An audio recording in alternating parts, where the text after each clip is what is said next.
Hola, ¿qué tal? Hoy hablaremos de la diabetes. Les doy la bienvenida a un nuevo tema de medicina y paramédico. ¿Sabías que en México casi el 20% de la población adulta vive con diabetes y que una tercera parte ni siquiera lo sabe? Si estás viendo esto, es porque te interesa la verdad detrás de los números que ya todos conocemos. No vamos a hablar de lo mismo de siempre. Hoy vamos a actualizar absolutamente toda la información, ya que estamos en el 2026 y las actualizaciones van de la mano. Bienvenidos a esta masterclass. Soy tu amigo maestro Joaquín Alberto Maya y en los próximos minutos vamos a diseccionar la diabetes mellitus en las guías más recientes del 2025 y el 2026 en conjunto con las normas mexicanas.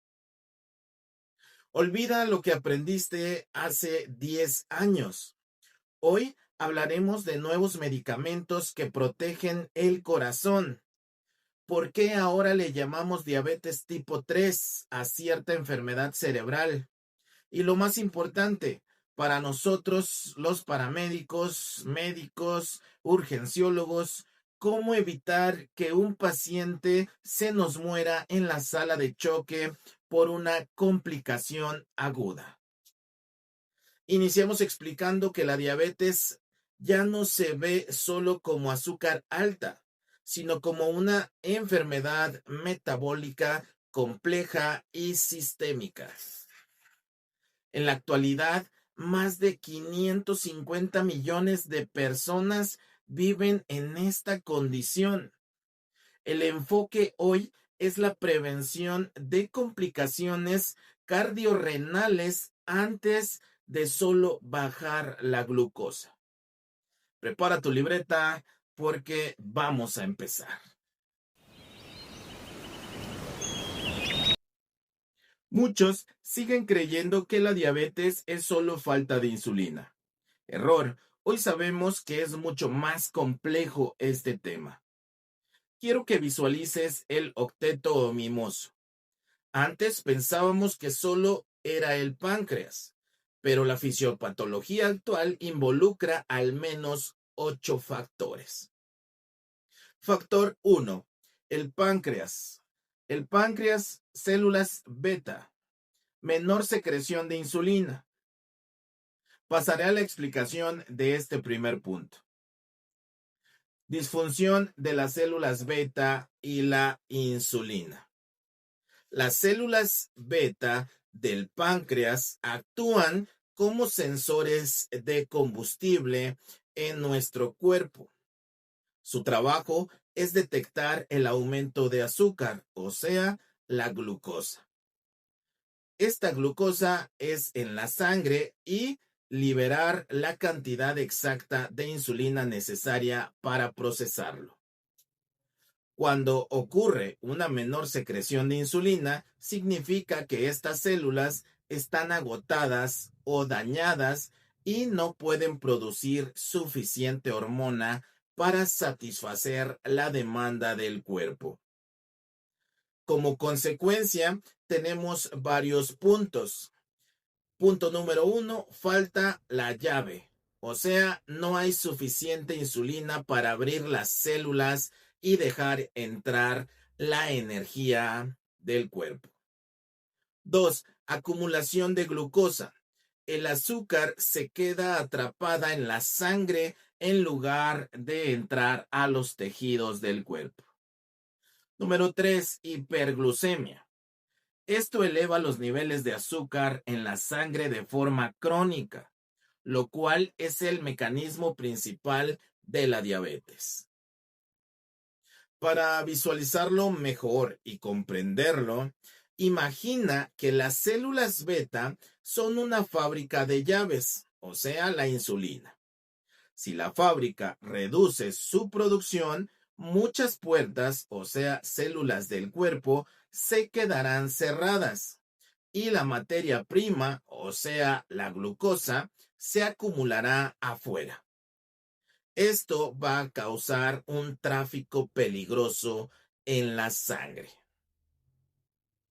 En resumen, jóvenes, en la fisiopatología de la diabetes, el fallo de la célula beta pancreatítica es un evento crítico. Estas células pierden su capacidad de detectar la carga de glucosa o de sintetizar y liberar insulina con la rapidez necesaria. A esto se le llama fase temprana. Este déficit secretor, sumado a la resistencia periférica, impide el control glucémico, llevando a una hiperglucemia crónica que por glucotoxicidad deteriora aún más la función residual del páncreas.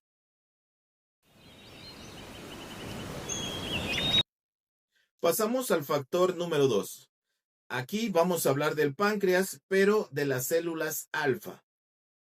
Esto en exceso de glucagón, o sea, una hormona que sube el azúcar y que a veces olvidamos en emergencias. El efecto doble, así se le llama el exceso de glucagón. Mientras todos miran a la insulina, las células alfa del páncreas juegan un papel sucio. Su función normal es liberar glucagón cuando estamos en ayunas para subir el azúcar y evitar hipoglucemias.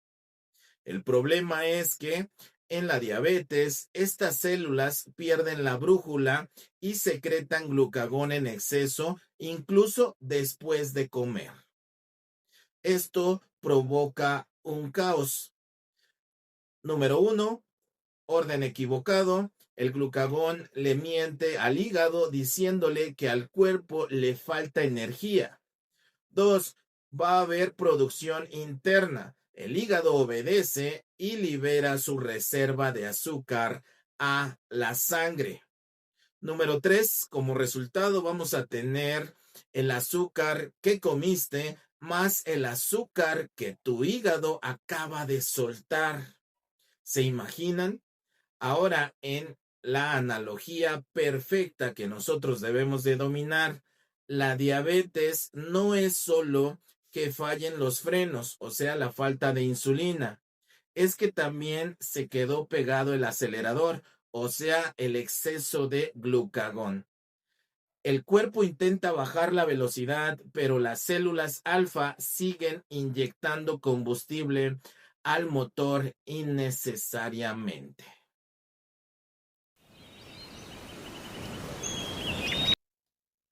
Pasamos al factor número 3. El hígado produce glucosa en exceso, incluso en ayunas. El hígado, la fábrica que no descansa. En condiciones normales, el hígado actúa como un almacén inteligente. Guarda glucosa cuando comes y la libera solo cuando la necesitas. Por ejemplo, mientras duermes o haces ejercicio. La insulina es el freno que detiene esa liberación. El problema surge cuando el hígado se vuelve resistente a la insulina. Al no escuchar la señal de alto, el hígado cree erróneamente que el cuerpo necesita energía constante y comienza a fabricar y soltar azúcar sin control, incluso en ayuno. Esto explica por qué muchos pacientes amanecen con el azúcar alto, aunque no hayan cenado absolutamente nada. Su propio hígado los estuvo alimentando de azúcar toda la noche. La analogía para que ustedes lo comprendan mejor. Imagina un grifo. Esto va a ser el hígado. El grifo gotea agua, o sea, azúcar. Esto lo hace constantemente, porque la llave de paso, o sea, la insulina, está barrida y no cierra bien.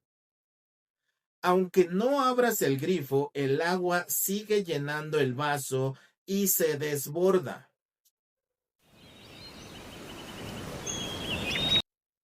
Pasamos al factor 4 de 8 que vamos a estar mencionando.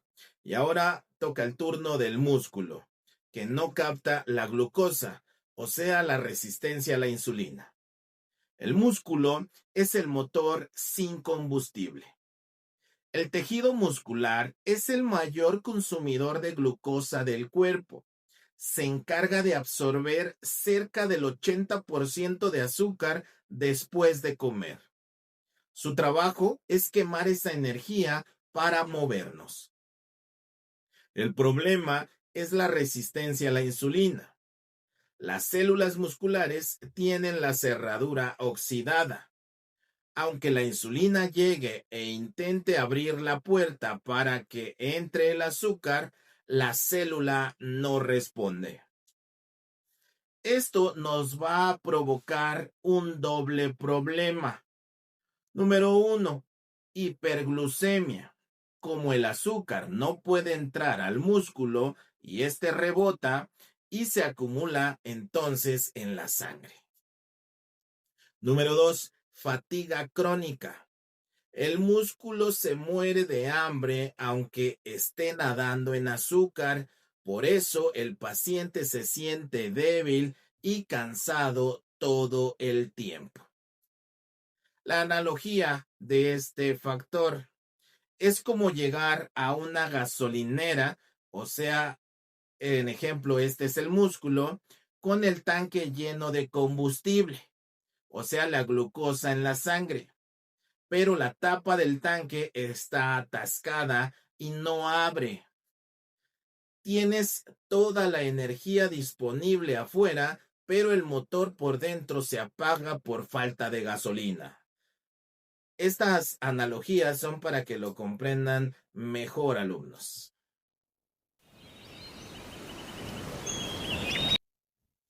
Pasamos al factor número 5. Ahora le toca al tejido adiposo, o sea, la grasa. Esta aumenta la lipólisis. Tejido adiposo, el sabotaje interno. Solemos pensar que la grasa es solo energía almacenada, pero en la diabetes, esta actúa como un enemigo activo. Normalmente la insulina ordena a las células grasas que guarden sus reservas, pero cuando hay resistencia a la insulina, esta orden se ignora y ocurre una lipólisis aumentada, o sea, una degradación acelerada de grasa. Esto libera cantidades masivas de ácidos grasos libres al torrente sanguíneo.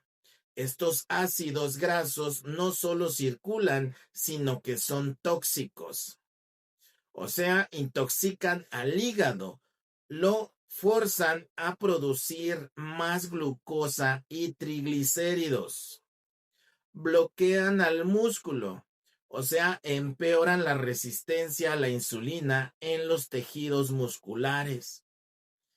Es un círculo vicioso. El exceso de grasa en la sangre hace que la insulina funcione peor, lo que a su vez libera más grasa. Ahora, la analogía para que lo comprendan mejor, imaginen que el tejido adiposo es un camión de basura.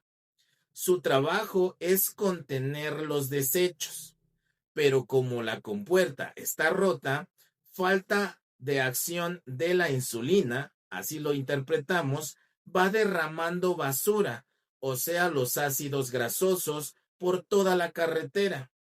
Esa basura bloquea el tráfico y ensucia los otros órganos, o sea, el hígado y músculos, impidiendo que hagan su trabajo. Pasamos ahora al factor número 6 y ahora es turno del riñón. Ojo aquí, urgenciólogos, paramédicos, médicos. El riñón reabsorbe demasiada glucosa en lugar de tirarla. El riñón lo vamos a mencionar como el cómplice inesperado. Ojo aquí. En teoría, el riñón debería ser nuestra válvula de seguridad.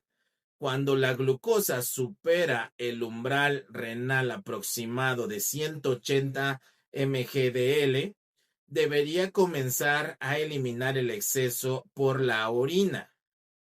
Sin embargo, en la diabetes ocurre una paradoja peligrosa. Hay una regulación al alza de los transportadores. Esto significa que el riñón aumenta su capacidad de reabsorción en lugar de filtrar y tirar el azúcar sobrante. Lo rescata y lo devuelve a la circulación. Eso es un gran problema. El riñón actúa como si el cuerpo estuviera en ayuno, contribuyendo activamente a mantener la hiperglucemia en lugar de corregirla. La analogía para que lo comprendan mejor. Es como tener un barco hundiéndose por exceso de agua, o sea, la glucosa, y la bomba de achique, o sea, el riñón, en lugar de expulsar el agua al mar, toma el agua de afuera y la vuelve a meter al barco. El mecanismo de defensa se invierte y empeora la inundación.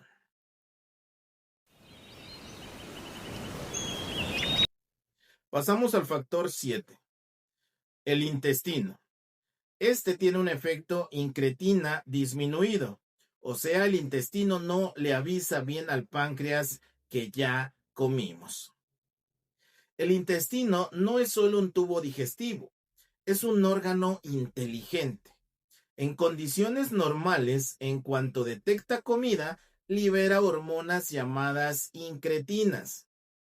Estas hormonas viajan rápido al páncreas para darle un aviso anticipado como prepárate y suelta insulina que ahí viene el azúcar.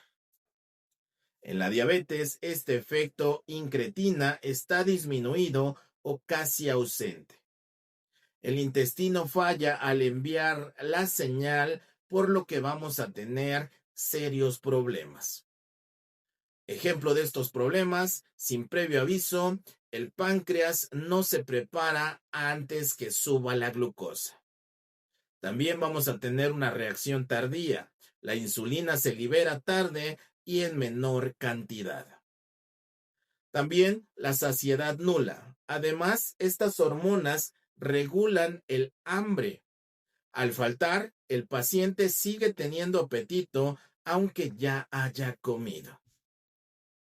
Para que ustedes lo comprendan mejor, jóvenes, la analogía es como un restaurante donde el mesero, o sea, el intestino, olvida llevar la comanda o la orden a la cocina. La cocina va a ser el páncreas. Los cocineros no saben que los clientes llegaron y no empiezan a cocinar, o sea, a producir la insulina. Hasta que ven a la gente sentada y quejándose, para entonces el servicio ya es un caos.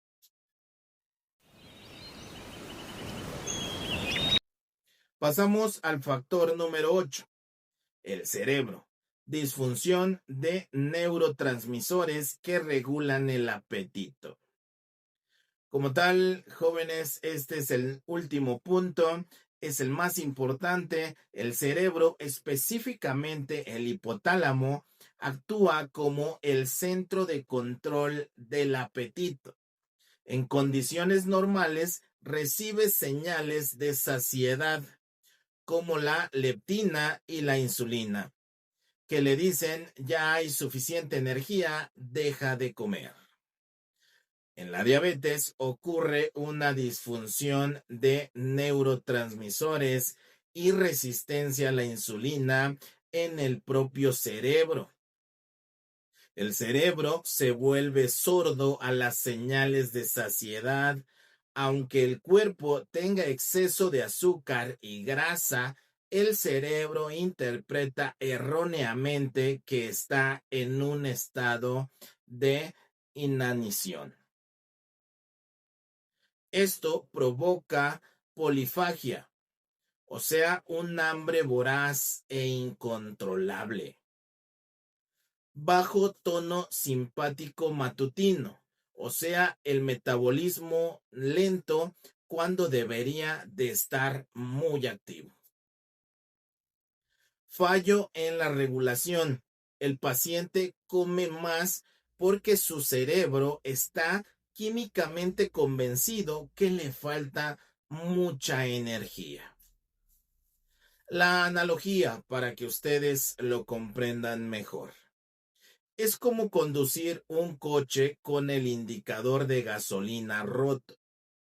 Aunque el tanque esté lleno hasta el tope, o sea, una hiperglucemia, la aguja en el tablero marca vacío, o sea, el cerebro. El conductor, asustado por quedarse tirado, sigue echando gasolina sin parar, provocando que el combustible se derrame por todos lados.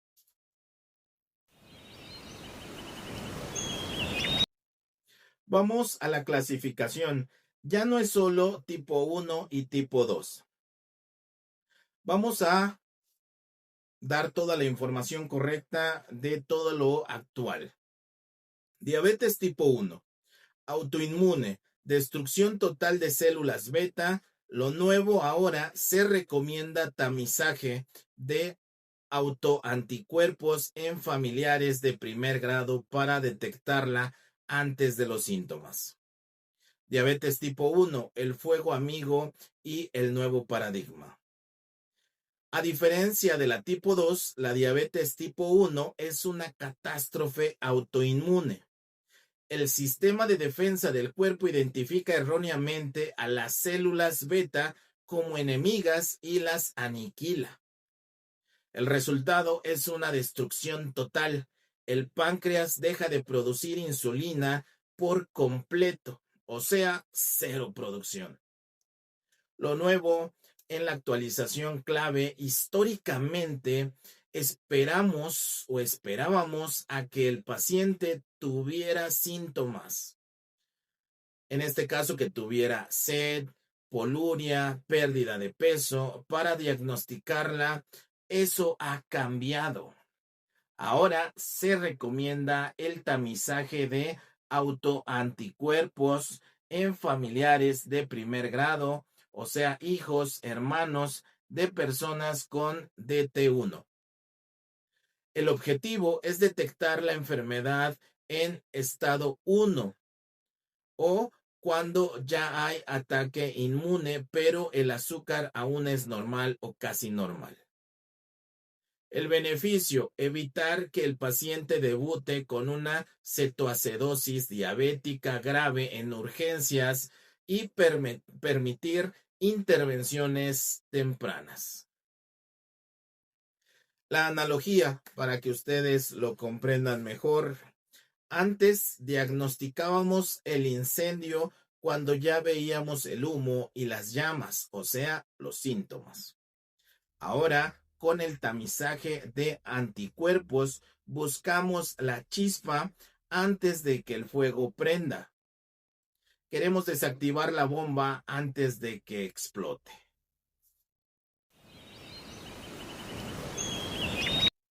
Diabetes tipo 2, la epidemia que cambió de rostro.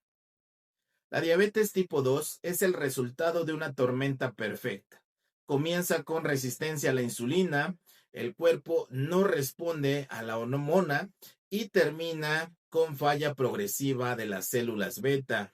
O sea, el páncreas se agota de tanto esforzarse por compensar. El dato alarmante. Como tal, jóvenes, históricamente, esta era una enfermedad de adultos mayores. Ya no. Según los datos más recientes de la ENSANUD, en México estamos viendo un desplazamiento aterrador. Cada vez hay más adolescentes y niños diagnosticados con esta patología. El sedentarismo y la obesidad infantil han acelerado el reloj biológico, provocando que órganos jóvenes envejezcan y fallen décadas antes de lo esperado. Tomen nota en estos puntos. La analogía para que ustedes lo comprendan mejor. Imagina un caballo de carreras, o sea, tu páncreas, al que obligas a correr a toda velocidad sin descanso. A esto es la resistencia a la insulina por mala dieta. Al principio corre más rápido para cumplir, pero eventualmente el caballo se desploma por agotamiento. Eso es la falla progresiva y ahora estamos viendo en potros jóvenes, no solo en caballos viejos.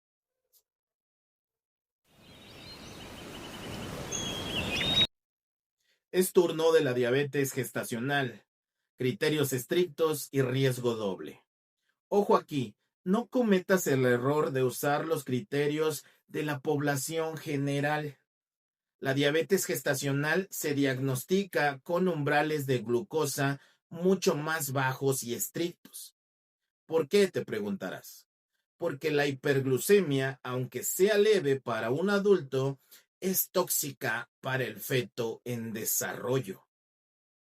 Es una bomba de tiempo porque la placenta produce hormonas que bloquean la insulina.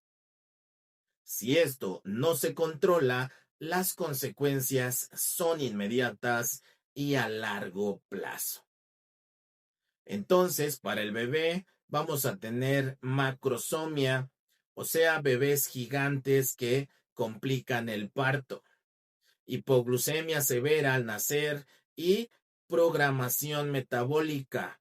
Nacen predispuestos a ser obesos. Para la madre, alto riesgo de preeclampsia, cesáreas complicadas y una probabilidad del 50% de desarrollar diabetes tipo 2 en los siguientes años. La analogía para que lo comprendan mejor. El embarazo es como una prueba de esfuerzo extrema para el páncreas. Si el páncreas de la madre apenas aguantaba en reposo, va a colapsar bajo el estrés del embarazo. Y cuidado, el bebé actúa como una esponja. Todo el exceso de azúcar de la madre o la madre no procesa se lo pasa al bebé. Esto engordándolo peligrosamente dentro del útero.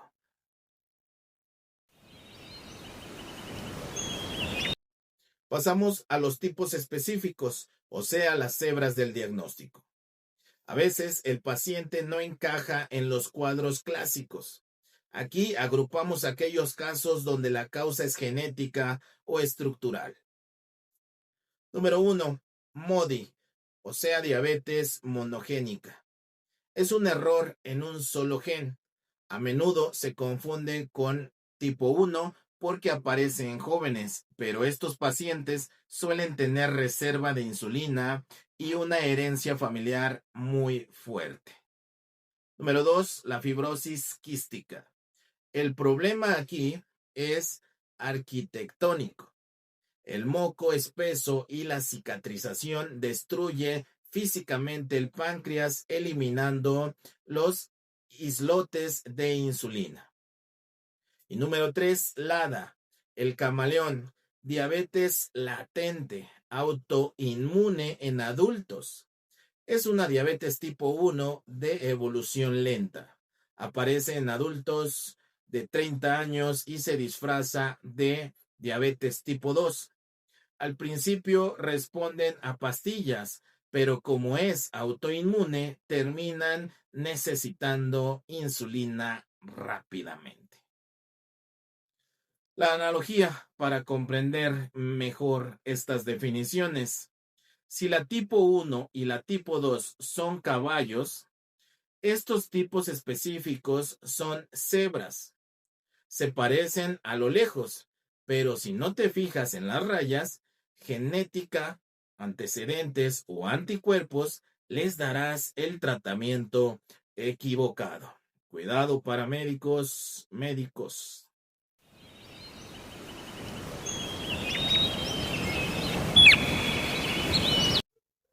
Pasamos ahora a la diabetes tipo 3, la más esperada, la actualizada, Alzheimer. Atención aquí, estudios recientes sugieren una fuerte conexión entre resistencia a la insulina cerebral y al deterioro cognitivo. Cuidar el azúcar es cuidar la mente. Diabetes tipo 3, la conexión mental del ser humano. Atención a este concepto emergente. Aunque no es una clasificación oficial en los libros de texto todavía, la evidencia científica es tan fuerte que muchos neurólogos ya llaman al Alzheimer diabetes del cerebro.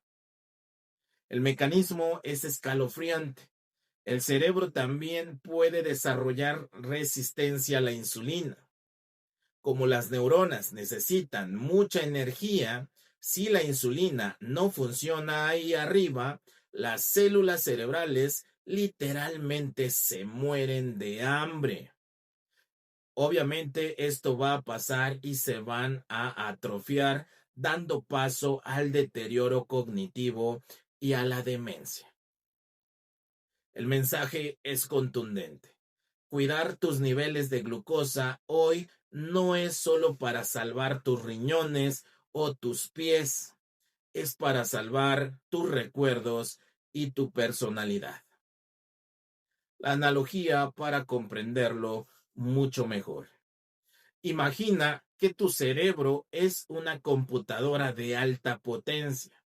Si el cable de corriente, o sea, la señal de insulina, empieza a fallar, la computadora no recibe energía estable. Primero empieza a fallar el software, se empiezan a perder archivos, o sea, la memoria, y finalmente el sistema se apaga por completo. ¿Cuál es entonces el diagnóstico? Los criterios del ADA 2025. ¿Cómo diagnosticamos hoy? No ha cambiado mucho el número, pero sí la estrategia de cribado.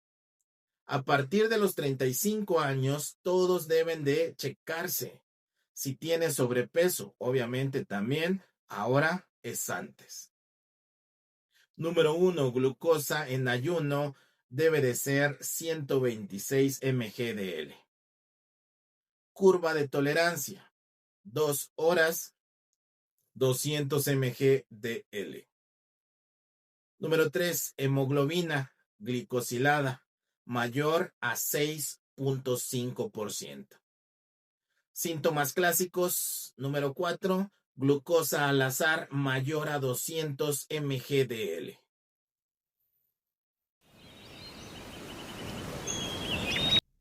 Como maestro de emergencias, esto es lo que veo llegar a la guardia a las 3 de la mañana. La diabetes no duele hasta que te destruye. Punto importante, microvasculares. Aquí se centra la retinopatía, primera causa de ceguera no traumática. Nefropatía, primera causa de diálisis en México. Tip clínico, pide siempre relación albumina, creatinina en orina. No esperes a que se suba la creatinina en sangre. Neuropatía, el pie diabético. Historia real, he visto pacientes perder una pierna por una piedra en el zapato que no sintieron. Punto número 2, muy importante, macrovasculares. Estas son las asesinas. Aquí vamos con el infarto agudo al miocardio. EBC, o sea, un derrame cerebral. Enfermedad arterial periférica. El paciente diabético es un paciente cardiovascular. Trata su azúcar para salvar su corazón, paramédicos, médicos, urgenciólogos.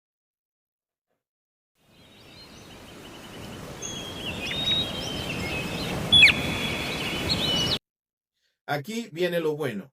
La actualización 2025 de la ADA y las guías europeas cambiaron el juego.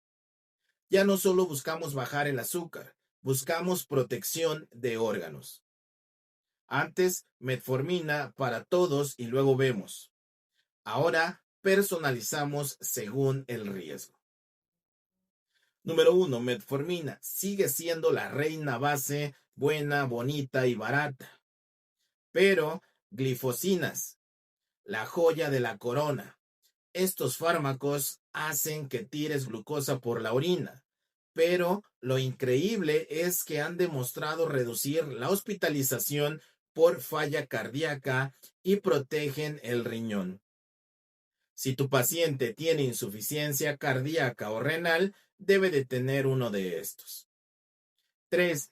Agonistas, semaglutida, los famosos inyectables y ahora orales, que bajan de peso, protegen el corazón, o sea, un riesgo aterosclerótico, y ayudan muchísimo con la obesidad. Lo malo es el costo y la disponibilidad. Y la insulina sigue siendo vital, especialmente en urgencias o cuando la hemoglobina glicosilada está muy alta al diagnóstico. No le teman o no le tengan miedo a insulinizar temprano. No puedo terminar esta masterclass sin hablar de mi especialidad. ¿Qué mata al diabético en horas? Las crisis hiperglucémicas. Número 1. La cetoacidosis diabética, típica de tipo 1 o tipo 2 estresado. Glucosa alta mayor de 250, cetonas positivas, acidosis metabólica. Clínica, respiración de Kussmaul, dolor abdominal, aliento frutal.